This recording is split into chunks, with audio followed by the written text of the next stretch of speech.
এই গরমের ভিতরে রান্না করতে যেয়ে একেবারেই সিদ্ধ হয়ে গিয়েছি। শুধু ভর্তা হওয়াটাই আরকি বাকি ছিল। আসসালামু আলাইকুম, সবাই কেমন আছেন? আশা করি আল্লাহর রহমতে সবাই খুব ভালো আছেন। আমিও খুব ভালো আছি। প্রতিদিনের মতন আমাদের তো সন্ধ্যাবেলাতেই রান্নাবান্না থাকে। আর এই কয়েকদিন এত পরিমাণের গরম পড়তেছে, গরমের ঠেলায় তো রান্নাবান্না করতে কিছুই ইচ্ছা করে না। কিন্তু কিছু করার নেই, রান্নাবান্না তো করতেই হবে। তো রান্নাঘরে আমরা চলে আসছি। আর এখানে আগে আমার বোন হচ্ছে সিমাই রান্না করতে দিয়েছে, কারণ আমার বোনের ছেলে ও সিমাই খেতে চাচ্ছিল। তো আগে হচ্ছে আমার বোন সিমাই রান্না করবে, তারপরে যা যা রান্নাবান্না হবে সব কিছু রেডি করে আর কি রান্নাবান্না করে নিব।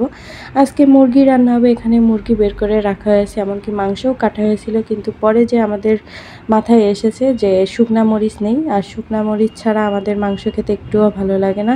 তো এই জন্য পরে মাংস উঠাই রাখছি। এমনি হচ্ছে এখান থেকে মাংস একটু রাখা হয়েছে, ছেলে মেয়েদের জন্য মিষ্টি করে পোলাও করে দিবে মাংস দিয়ে, ওই যে বিরিয়ানি টাইপের, কিন্তু একটু মিষ্টি হবে যেহেতু ওরা ঝাল খেতে পারে না, ছোট মানুষ। এখন তো আমাদের খাওয়ার ব্যবস্থাটাও করতে হবে, তো কি রান্না করব সেটাই নিয়ে আর কি টেনশনে ছিলাম। তো পরে ভাবলাম যে পরিমাণের গরম পড়তেছে, এই গরমে মশলা বেটে রান্না বান্না করা অনেক ঝামেলা হবে। ওর থেকে হচ্ছে আলু ভর্তা করি, আর ফ্রিজে দেখলাম যে উস্তা আছে, তো উস্তা ভর্তা করি। তো সেই প্ল্যান অনুযায়ী আর কি আমি আলু দিয়ে ভাত বসিয়ে দিয়েছি আর উস্তাটা সিদ্ধ করতে দিয়েছি। উস্তা ভর্তাটা কিন্তু খেতে খুবই মজার হয়, কিন্তু আমি বেশি খেতে পারি না, অতিরিক্ত তিতো হয়, তো এই জন্য। কিন্তু আমার হাজব্যান্ড আবার খুবই পছন্দ করে, ওর জন্যই আর কি বসানো হয়েছে।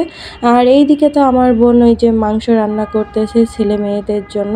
তো আপাতত আমার রান্নাঘরের কাজ কমপ্লিট, আমি আমার বোনের টুকিটাকি হাতের কাজ আর কি এগিয়ে দিয়েছি। এখন আমি তাড়াতাড়ি করে ফ্রেশ হতে যাব, কারণ এত গরমের ভিতরে আর রান্নাঘরে থাকা সম্ভব না। আর এমনিতেও আমার কোনো কাজ নেই, এখন সব কাজ ওর। তারপরে আমি ফ্রেশ হয়ে এসে একটু লাচ্চা সিমাই খেয়েছি, ছেলে মেয়ে আমরা সবাই মিলে আর কি খেয়েছি, আমি ছেলেকে খাইয়ে দিয়েছিলাম। তো এইদিকে আমার বোনের রান্নাবান্না কমপ্লিট হয়ে গিয়েছে, ফাইনালি ও রান্নাঘরের থেকে ছুটি পেয়েছে। তারপরে যে আমি ঘরের ভিতরে বসেছিলাম, তখনই আমাকে মেয়ে যে ডেকে নিয়ে আসলো, কারণ বাইরের রাস্তায় হচ্ছে জ্যাম লাগছে। তো ওই জ্যাম দেখলেই আমি আবার বাইরে এসে দাঁড়িয়ে থাকি বারান্দায়, তারপরে ভিডিও করি। তো আমাকে ডেকে নিয়ে আসছে, এই জন্য আমি আবার দৌড়াতে দৌড়াতে বারান্দায় এসে দেখলাম যে হ্যাঁ, সত্যি সত্যি জ্যাম লাগছে। তো পরে একটু ভিডিও করলাম।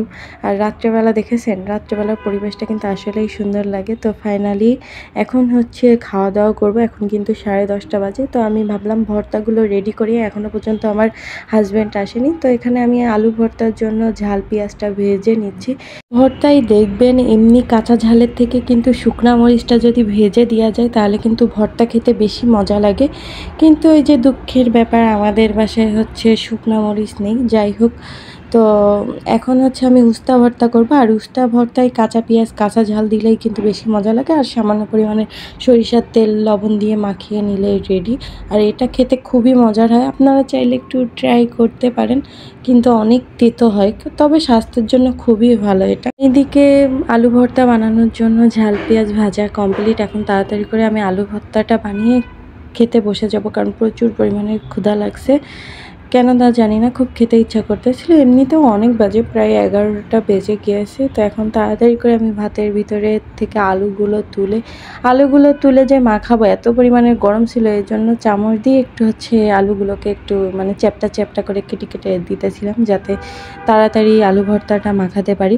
তো এই সময়ের দিকে আমার হাজব্যান্ড আমাকে ফোন দিয়েছে, ফোন দিয়ে বললো সে বাসার থেকে 10 মিনিট রাস্তার দূরেই আছে। তো ভাবলাম যে ও আসলেই আর কি খাওয়া দাওয়া করি, এজন্য আমি অনেকক্ষণ বসেছিলাম। তো এসেছে হচ্ছে প্রায় 10:45-এর দিকে। তো এসে এখন গোসল করতে গিয়েছে। তো আমার আর সহ্য হচ্ছিল না। তো আমি ভাবলাম যে আমি আস্তে আস্তে একটু খাই, কারণ আমার খিদার জ্বালায় পেটের নাড়ি মনে হচ্ছে জ্বলে যাচ্ছে, এমন একটা অবস্থা। তো তারপরে ফাইনালি ও আসছিল, আসার পরে দুইজনে একসাথে খেলাম, সবাই মিলেই আর কি খাওয়া দাওয়া করেছি, এই আর কি। তো আজ এই পর্যন্ত। আর অবশ্যই কমেন্ট করে জানাবেন এই গরমের ভিতরে আপনারা কি কি রান্না করে খাচ্ছেন। আল্লাহ হাফেজ।